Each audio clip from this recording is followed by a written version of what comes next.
Brothers వివాహాలు మరియు పండుగ వేడుకలకు సరికొత్త డిజైన్స్ తో అద్భుతమైన కలెక్షన్. హీరో రాజశేఖర్ గారితో మీ అనుబంధం ఇప్పుడు ఎలా ఉంది? బాగానే ఉందండి. గుడ్ ఫ్రెండ్స్ అండి. మొన్న కూడా రీసెంట్గా నేను ఏదో ఫంక్షన్లో కలిశాను. జీవిత గారు వచ్చారు, కలిశాను, మాట్లాడాను. వీఆర్ గుడ్ ఫ్రెండ్స్ అండి. మాకేమీ ఫీలింగ్స్ అంటూ ఏం లేదు. గతంలో సాయి కుమార్ గారి వాయిస్ కోసం హీరో సుమన్, హీరో రాజశేఖర్ ఇద్దరు గొడవ పడ్డారు. సాయి కుమార్ గారిని మధ్యలో ఇబ్బంది పెట్టారు. ఆ గొడవ చాలా దూరం వెళ్ళిపోయి సుమను, రాజశేఖరు మాట్లాడుకోని రోజులు కూడా ఉన్నాయి. ఒక వార్త ఇలా నడుస్తూ ఉంది సార్ చాలా సంవత్సరాల నుంచి. లేదు, నాకు వాస్తవానికి సాయి పాపులర్ అయింది నా వల్లనే. సార్ ఆయన వాయిస్ ఇచ్చేటప్పుడు తమిళ డబ్బింగ్కి ఎవరెవరికో ఇచ్చేవారు. బట్ పాపులారిటీ వచ్చింది నా వల్లనే. సార్ నా సినిమాలు తర్వాత పికప్ అయ్యి ప్రతి సినిమాకి సాయి కుమార్, తర్వాత సాయి కుమార్ రాజశేఖర్కి, ఎప్పుడైతే రాజశేఖర్ వచ్చారో రాజశేఖర్కి చెప్పాడు. దాని తర్వాత ఏమైందంటే ఆయన హీరోగా పోలీస్ స్టోరీ కన్నడ సినిమాలు అవడంతో డబ్బింగ్లు తగ్గించేసాడు ఆటోమేటిక్గా. నాకు ఫోన్ చేసి, భయ్యా నేను చెప్పలేకపోతున్నాను ఎందుకంటే నాకు ఇట్లా షూటింగ్స్ అన్నీ వచ్చేసింది, సో ఇంకా మీరు ఎవరైనా చూసుకొని చెప్పేసరికి నేను ఒకటే చెప్పాను, సాయి ఇప్పుడు నేను నీతో మాట్లాడేది తెలుగే, తమిళ్ కాదు, సో నాకు ఆ భయం లేదు. నాకు నేను ఐ కెన్ మేనేజ్, నేను చేసుకోవచ్చు. It's up to the producer. అంటే క్యారెక్టర్ని బట్టి, టోన్ని బట్టి. ఇప్పుడు ఫర్ ఎగ్జాంపుల్ అన్నమయ్య ఉందండి, అన్నమయ్య సినిమాకి బాలు గారు మాట్లాడారు, ఎందుకంటే అటు పద్యాలు ఉన్నాయి. అవును, ఇట్లా కొంత డైరెక్టర్స్కి కొన్ని బ్రెయిన్లో కొన్ని ఉంటాయి, వాయిస్, ఆ క్యారెక్టర్స్, ఆ హెవీనెస్. సో నన్ను మాట్లాడమంటే నేను డెఫినెట్గా నేను మాట్లాడవచ్చు. అండ్ నాకు అంటే మాట్లాడితే ఏంటంటే అవార్డు వస్తుంది ఆ పిచ్చి నాకు లేదు. నాకు అవార్డు ఆల్రెడీ నాకు భగవంతుడు ఇచ్చేసారు ఈ ఇండస్ట్రీలో. ఇంకా అది కావాలి అది కావాలని చెప్పి అట్లేం కాదు. బట్ సుమన్ మాట్లాడితే బాగుంటుంది, సుమన్ మాట్లాడితే ఆయన టేక్లో ఎలా మాట్లాడారో ఆ విధంగా ఉంటుంది, ఎస్పెషల్లీ ఇంగ్లీష్ వర్డ్స్ మిక్స్ అయ్యేటప్పటికి సార్ అన్నప్పుడు నేను చెప్తున్నాను. కొందరేమో లేదు సార్ వాయిస్ సాఫ్ట్గా ఉంది, కొంచెం దీనికి బేస్ వాయిస్ కావాలి సార్, మీరు చెప్పుకోండి అంటున్నాను. సో నాకు మైండ్ ఆ సైడ్లో పోవట్లేదండి. ఇది నా వాయిస్ ఇలా ఉండాలి, అలా ఉండాలి, ఇలా ఉండాలి, అలా కాదు. సో ఎప్పుడు నాకు రాజశేఖర్ గారికి అలాంటిది ఏం లేదు సార్, ఏదో ఇట్లా ఏదో అనుకోవడం తప్ప లేదు.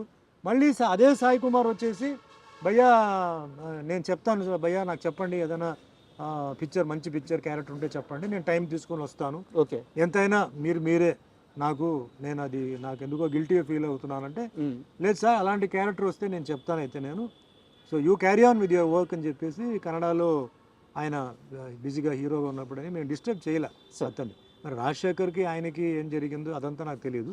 But myself, Sai Kumar, Rajasekhar openly we are all very good friends అండి.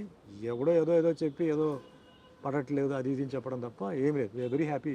అండ్ ఒక యాంగ్రీ యాక్షన్ పోలీస్ ఆఫీసర్ రోల్లో మీరు ఒక సినిమా చేశారు, నేటి భారతం అనుకుంటారు తెలుగులో. ఆ సినిమా రిలీజ్ అయిన తర్వాత చాలామంది యువత పోలీస్ అవ్వాలి, డిపార్ట్మెంట్లో చేరాలి, దేశానికి సేవ చేయాలి, ఒక ఇన్స్పిరేషన్ ఇచ్చిన సినిమా అది. ఆ సినిమాలో మీ యాక్షన్ పీక్స్లో ఉంటుంది, సినిమా కూడా సూపర్ హిట్. అయితే నా క్వశ్చన్ ఏంటంటే సార్, మీకు ఒక గ్యాప్ వచ్చిన తర్వాత రాజశేఖర్ గారికి అంకుశం, మగాడు ఇలాంటి బ్లాక్ బస్టర్ మూవీస్ పడ్డాయి. కానీ యాక్చువల్గా సుమన్ కానీ ఆ లెగసీ అలాగే కంటిన్యూ అయి ఉంటే, ఆ బ్రేక్ కానీ రాకుండా ఉండుంటే, ఇప్పుడు రాజశేఖర్కి ఏవైతే సినిమాలు పడ్డాయో ఆ సినిమాలన్నీ సుమన్ వే అని చెప్పి ఒక టాక్ ఉంది. మీ దాకా ఆ టాక్ వచ్చింది? ఇప్పుడు నేను సినిమా ఫీల్డ్కి సంబంధం లేనివాడు సార్. సినిమా యాక్టర్ అవుతా అని చెప్పి ఫిల్మ్ ఇన్స్టిట్యూట్కి వెళ్ళా. సినిమా యాక్టర్ అవుతా అని చెప్పి ప్రొడ్యూసర్ని కలవడం, డైరెక్టర్ని కలవడం, ఈ పనికి నేను వెళ్ళా సార్. నన్ను బలవంతంగా సినిమా ఫీల్డ్ లాగా వచ్చారు తమిళ్ కిట్టు. ఇప్పుడు యాస్పిరేషన్ ఉండేవాళ్ళు ఫిల్మ్ ఇన్స్టిట్యూట్కి పోయి డ్రామాలు, ఆ రోజుల్లో డ్రామాలు చేయాలి, అది వేరే. నేను ఆ యాస్పిరేషన్ లేదు, ఎందుకంటే నాకు బ్యాక్గ్రౌండ్ లేదు సార్, ఆ ఫీలింగ్ లేదు, యాక్టింగ్ తెలియదు, డాన్సింగ్ తెలియదు, ఏమి ఓన్లీ కరాటే బ్లాక్ బెల్టే. అక్కడి నుంచి ట్రాన్స్ఫర్మేషన్ ఇంటూ అన్ యాక్టర్ అండి. సో ఒక ప్రొఫెషన్గా మెల్లిగా అది మారడం. దాని తర్వాత కూడా నాకు ఏంటంటే ఏమో కంటిన్యూ చేయాలా వద్దా అని ఎప్పుడు నాకు ఇదే. అంటే ఈ రొటీన్ వర్క్ చేయడం, మార్నింగ్ లేస్తే పరిగెత్తి వెళ్ళడం, డైలాగులు చెప్పడం, ఫైట్లు, ఇవన్నీ నాకు కొన్నిసార్లు కొంచెం బోర్ కొట్టేది. ఏం వేరే ఏం లేదు, ఇదే ఇది. హీరో ఉన్నప్పుడు అదే డైలాగులు, వేరే రైటర్స్ వేరే స్లాంగ్లో రాస్తారు, ముందుది వెనక్కి ముందు రాస్తారు, మ్యాటర్ ఒకటే. సో అట్లా కొన్నిసార్లు వచ్చింది. తర్వాత ఆఫ్టర్ 10 years తర్వాత స్టాప్ చేద్దాం అనేసరికి 10 సినిమాలు రావడం, ప్రెషర్తో ఒప్పుకోవడం, అట్లాగా నాకు 47 years నాకు కంప్లీట్ అయిపోయింది. అంతేగాని నెంబర్ 1 అయిపోవాలి, వాడు వస్తే నేను వదలకూడదు, లేకపోతే వాడెట్లా ఓవర్టేక్ చేస్తాడు అనేది నేను అనుకోలేదు. సార్ బట్ అప్పుడు టాక్ ఏంటంటే ఈ సినిమా సుమన్ చేయాల్సింది రాజశేఖర్ చేస్తున్నాడు, సార్ ఈ సినిమా సుమన్కి అట్లా టాక్ ఒకటి వచ్చింది. బట్ నేను దాని గురించి పెద్ద ఎందుకంటే ఛాలెంజెస్ తర్వాత వస్తూనే ఉంటారు సార్, మనమే ఉండాలి అనుకుంటే ఎట్లా. ఈరోజు మీరు అంటే కంపేర్ చేస్తే ఈరోజు హీరోస్ లిస్ట్ వచ్చేటప్పటికి చాలామంది ఉన్నారు. అవును, మనం ఎవరిని ఆపలేము, ఎందుకంటే ఆ ఫ్లో పోతూనే ఉంటుంది. మన లెవెల్ని మన స్టాండర్డ్ని ఇంప్రూవైజ్ చేసుకొని బెటర్ క్యారెక్టర్స్తో పోవడం తప్ప మనం వాళ్ళు రాకూడదు అని మనం బాధ పెట్టలేము.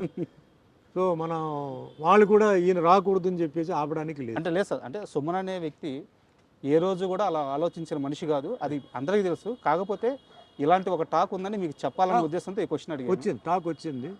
సో అండ్ మీరు లైఫ్ గురించి మీ కెరీర్ గురించి మాట్లాడేటప్పుడు చాలా ఎక్కువ సార్లు దేవుడి ప్రస్తావన తీసుకొని వస్తారు. సో దేవుడిని మీరు చాలా బలంగా నమ్ముతారు. అయితే ఒక ఇంటర్వ్యూలో మీరు మాట్లాడుతూ నా పైన చేతబడి కూడా జరిగింది అని చెప్పి మీరు అన్నారు. సార్ మీ పైన జరిగిన అక్రమ కేసులు వాటి గురించి అన్ని వివరాలు అందరికీ తెలుసు. దాని నుంచి మీరు కడిగిన ఒక ముత్యంలాగా ఎలా బయటపడ్డారో కూడా అందరికీ తెలుసు. అయితే ఈ చేతబడి చేపించిన వ్యక్తులు ఎవరు సార్? అది తెలియదండి. ఇప్పుడు కూడా అది చాలా ఇండస్ట్రీలో కూడా ఇప్పుడు కూడా బిజినెస్, ఫిల్మ్ ఇండస్ట్రీ తర్వాత వాటిలంతా ఇప్పుడు జరుగుతూనే ఉన్నాయి ఇప్పటికీ. కేరళలో చాలా ఫేమస్ చోటాని కరే అని చెప్పి ఒక ప్లేస్ ఉంది సార్. అక్కడ ఈ చేతపడి చేసింది తీసేయడం చాలా మందికి తెలియదు. అంటే రకరకమైన మెథడ్స్, విచ్ క్రాఫ్ట్ అంటారు చూసారా, రకరకమైన ఇవి ఇంకా జరుగుతూనే ఉన్నాయి సార్. కేరళ వాళ్ళకి బాగా తెలుసు ఎట్లా దాన్ని ప్రయోగం చేయడం, ఎట్లా దాన్ని చేయడం, డల్ చేయడం, లేకపోతే మనస్పర్ధాలు తీసుకురావడం, అది ఇప్పుడు కూడా ఉందన్నమాట. అది అప్పట్లో నాకు అంటే కొందరు ఏం చెప్పారంటే కొంచెం టైంలో అంతా ఇది జరిగింది చెప్పేసరికి నేను కూడా తర్వాత అక్కడికి వెళ్ళిపోయి, అంటే వాళ్ళు ఏదో చేశారండి, ఏదో పూజ చేయాలన్నారు, ఏదో చేసాం, విడిపించాం, అయిపోయింది అన్నారు. ఓకే, అదేం నేను కాదు అని నేనేం చెప్పను. బట్ నేను ఏమి నమ్ముతానంటే నేను చెప్తున్నాను చూసారా, టైం అనేది డెస్టినీ అనేది ఒక డిజైన్ పెట్టేసింది సార్. ఈ సంవత్సరం ఇది, ఈ సంవత్సరంలో ఈ నెల ఇది, ఈ నెలలో ఈ వారం ఇది, వారంలో ఈ రోజు ఇది, అది జరిగి తీరాలి. అది జరిగి తీరాలి సార్. అది నా ఎక్స్పీరియన్స్తో చెప్తున్నాను. మనం వేరే వాళ్ళ మీద చెప్పొచ్చు, వీడు తొక్కేసాడు, వీడు నొక్కేసాడు, వీడి వల్ల జరిగింది, వాడు. ఆ టైం అలా జరిపిస్తుంది, ఆ టైం కొందరితో చేయిస్తుంది. వాళ్ళకి చెయ్యాలన్న ఉద్దేశం లేదు, అది వాళ్ళ రాతే, అది వాళ్ళ రాతే. ఆ కర్మ, అదే కర్మ అనేది ఆ తప్పు చేయిస్తుంది అక్కడ. వాళ్ళు తర్వాత అనుభవించాలి. ఖచ్చితంగా సార్, ఖచ్చితంగా వాళ్ళు ఫ్యామిలీతో అనుభవిస్తారు. నాకు దెబ్బ తగిలిందంటే నా చేయి నొప్పి అండి, నా ఇంట్లో పిల్లలకు దెబ్బ తగిలితే ఏంటండి, వాళ్ళకన్నా నాకు నొప్పి ఉంటాడు. అది అలాగే రోగాలు రావడం, రోగాలు కూడా టైంని బట్టి సార్ వస్తుంది. మన బాడీలో ఫుల్ ఏంటంటే, అంటే నేను కొంచెం ఎస్ట్రాలజీ చదివాను సార్. మన బాడీలో ప్రతి part is connected to planet అండి సార్. ఏదో ప్రాబ్లం ఉంది అంటాడు డాక్టర్, అంటాడు నీకేమీ లేదు, నువ్వు బాగానే ఉన్నావా, నువ్వు ఎక్కువగా ఆలోచిస్తున్నావు, నీ రిపోర్ట్స్ అని బ్రహ్మాండంగా ఉంది అంటాడు. కానీ అతనికి సరిగా లేదు, రాత్రి నిద్ర పట్టట్లేదు, శ్వాస సరిగా రావట్లేదు, ఏదో అంటాడు. అన్డయాగ్నోజబుల్ డిజీజ్ అంటారు. వాడి కష్టం వాడికి ఒక్కడికే తెలుస్తుంటుంది, వాడికే తెలుసు. అదే దట్ ఈస్ టైం.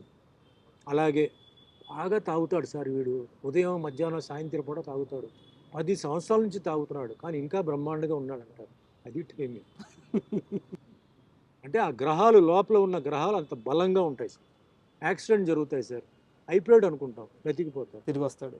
కొందరు నుంచి అలా పడిపోతారు. అవును.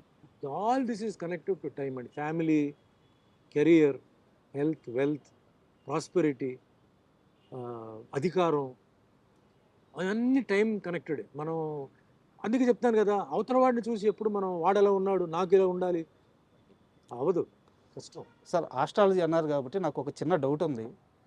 అంటే మీకు గురుడి స్థానం చాలా బలంగా ఉంది, బుధ గురు, అంటే నాకు కొంత అవగాహన ఉంది, అందుకని అడుగుతున్నాను. మీ జాతకం ప్రకారం బుధ స్థానం, గురు స్థానం చాలా బలంగా ఉంది. అండ్ మీకే తెలియకుండా చిన్నప్పుడు ఒక ఆర్ట్ ఫామ్ నేర్చేసుకున్నారు, మార్షల్ ఆర్ట్స్. అంటే గురుగ్రహం బలంగా ఉన్న వాళ్ళకి ఆర్ట్స్ వచ్చేస్తాయి. ఖచ్చితంగా మీ జాతకంలో మీరు ఇండస్ట్రీలోకి ఒక ఆర్ట్ వైపు రావాలని రాసిపెట్టి ఉండాలి, కానీ మీ జాతకంలో అది లేదంట. అవును. ఎలా సార్, ఇది పూర్తిగా విరుద్ధంగా ఉంది. పైవాడు అండి, ఇక్కడే వస్తుంది. ఇప్పుడు అన్నిటికన్నా శక్తి అనేది మహాశక్తి సార్. ఆ శక్తి ఏంటంటే ఇప్పుడు మనిషి జాతకం రాస్తాడు సార్. జాతకాన్ని కూడా ఉల్టా తిప్పగలిగే శక్తి పైవాడు సార్. ఓకే. చాలామంది జాతకం చెప్తారు సార్. ఆ డెత్ అనేది ఎవడైనా కరెక్ట్గా చెప్పగలుగుతాడా? లేదు. చెప్పలేడు. అదేంటి వాడి జాతకం అయిపోయింది కదా, వాడు ఇంకా వాడు ఉన్నాడు ఏంటి, ఇంకా వాడు తిరుగుతున్నాడు ఏంటి అంటారు పైవాడు. అదే మిరాకిల్. మిరాకిల్ మీనింగ్ ఏంటంటే అది. వాడికి టైం అయిపోయింది. ట్రాజెడీ మీనింగ్ ఏంటి, అదేంటి అప్పుడే చనిపోయాడు, పాపం చిన్న వయసు, వాడికి ఇంకా మంచి భవిష్యత్తు ఉంది కదా, జాతకంలో అలా లేదు కదా. కర్మ. పెళ్ళి అయిన తర్వాత అన్ని జాతకాలు చూసి పెళ్లి చేస్తారు సార్ కదా. అవును. మ్యాచ్ అయిందా లేదా అని. అవును, చాలా చూస్తారు. ముహూర్తాన్ని బట్టి టైం తాళి కడతారు. అవును. ముహూర్తానికి ఫస్ట్ నైట్ పంపుతారు, అన్నీ పంపుతారండి. ఎందుకు విడిపోతున్నారండి? పెద్ద పెద్ద వాళ్ళు చీప్గా చూడరు కదా అవును. జాతకాలు. అవును. పూర్వజన్మ కర్మ. కర్మ. ఆ పూర్వజన్మ కర్మలో బ్యాలెన్స్ ఉంటుంది, అది బెండు తీస్తుంది. ఎట్లా? పిల్లల ద్వారా. ఎవడైతే తప్పు చేశాడో వాడేమనుకుంటాడు, నన్ను ఎవడేం పీకలేడు, నేను అది చేశాను ఇది చేశాను, వాడిని మోసం చేశాను అనుకుంటాడు. కానీ వాడికి ఒక మనసు ఉంటుంది కదా, దానికి అంతరాత్మ ఫీలింగ్ తెలుస్తూ ఉంటుంది కదా, ఉంటుంది. అవును. అది ఫీలింగ్ ఇవ్వాలి కదా. ఎవరి ద్వారా? పిల్లల్ని బెండి తీస్తే వాడు ఏడుపుతాడు, లేదా వాడు ఏడవడు. సో కర్మ, ఆ కర్మ సిస్టమ్ అండి. You get what you give అంటారు. You give happiness, you get happiness. You give sorrow, you get sorrow.